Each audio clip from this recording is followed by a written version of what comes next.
بنی اسرائیل میں ایک شخص تھا جو بہت گناہگار تھا، بہت بدکار تھا۔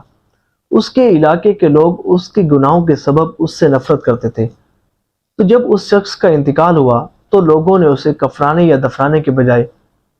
کوڑے کے ڈھیر پر ڈال دیا،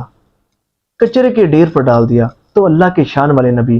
حضرت موسیٰ علیہ نبینا علیہ الصلوۃ والسلام کی طرف رب کریم نے وحی فرمائی، حکم ہوا کہ ہمارے ایک محبوب بندے کا انتقال ہو گیا ہے، لوگوں نے اسے اٹھا کر کچرے کے ڈھیر پر ڈال دیا، آپ جائیں اس کے کفن دفن کا انتظام کریں، اس کا جنازہ پڑھائیں۔ تو اللہ کے نبی اللہ کے حکم سے تشریف لے جاتے ہیں، اس شخص کو کچرے کے ڈھیر سے اٹھاتے ہیں، اس کے کفن دفن کا انتظام کرتے ہیں، جنازہ اللہ کے نبی خود پڑھاتے ہیں، پھر کوہ طور پر تشریف لے جاتے ہیں، رب کریم سے ہم کلام ہوتے ہیں، عرض کرتے ہیں مولا وہ شخص تو بہت گناہگار تھا، بہت بدکار تھا، بہت سیاکار تھا، تو نے کون سے اعمال کے سبب اس پر اتنا کرم فرمایا؟ تو رب کریم نے فرمایا میں جانتا ہوں کہ وہ بہت بدکار تھا، میں جانتا ہوں کہ وہ بہت سیاکار تھا، بہت گناہگار تھا، بہت گناہگار تھا، لیکن اس کی ایک خاص بات یہ تھی کہ ایک مرتبہ اس نے تورات شریف کھولی تھی، اس میں میرے حبیب علیہ الصلوۃ والسلام کا نام نامی پڑھا تھا، میرے حبیب علیہ الصلوۃ والسلام کے نام نامی کو پڑھ کر میرے حبیب کے نام کو چوما تھا، میرے حبیب کے نام کو چوم کر میرے حبیب پر درود پڑھا تھا۔ اے موسیٰ میری رحمت نے گوارا نہ کیا کہ کوئی شخص اگر ایک مرتبہ بھی میرے حبیب پر درود پڑھے اور مرنے کے بعد یوں ذلیل و رسوا کیا جائے، اس لیے ہم نے اس پر اتنا کرم فرمایا۔ اے عاشقان رسول غور کریں، اس شخص نے صرف ایک مرتبہ درود پاک پڑھا تھا، 200 سال اس نے اللہ کی نافرمانی میں گزارے تھے۔ وہ ایسا شخص تھا، ایسا نافرمان شخص تھا، 200 سال اس نے اللہ کی نافرمانی میں گزارے تھے، صرف ایک مرتبہ درود پاک پڑھا تھا، اور رب کریم نے اس ایک مرتبہ درود پاک پڑھنے کی برکت سے اس کی مغفرت فرما دی تھی۔ اب تصور کریں کہ وہ اب نوٹ کریں، یہ اس بات پر غور کریں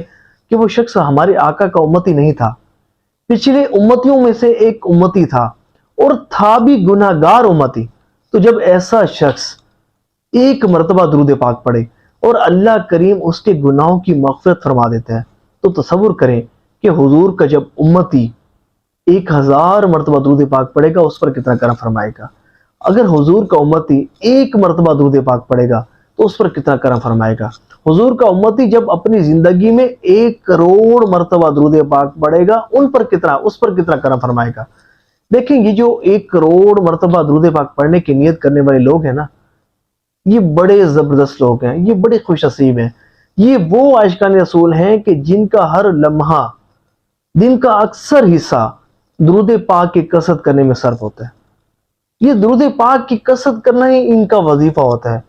یہ درود پاک کی کثرت کرنے کو ہی بس اپنا معمول بناتے ہیں۔ ہر وقت ان کی زبان پر صلی اللہ علی محمد صلی اللہ علیہ وسلم، یہ حضور نبی پاک علیہ الصلوۃ والسلام کے بڑے خاص غلام ہوتے ہیں۔ حضور نبی پاک علیہ الصلوۃ والسلام کی ان پر خصوصی توجہ ہوتی ہے، حضور علیہ الصلوۃ والسلام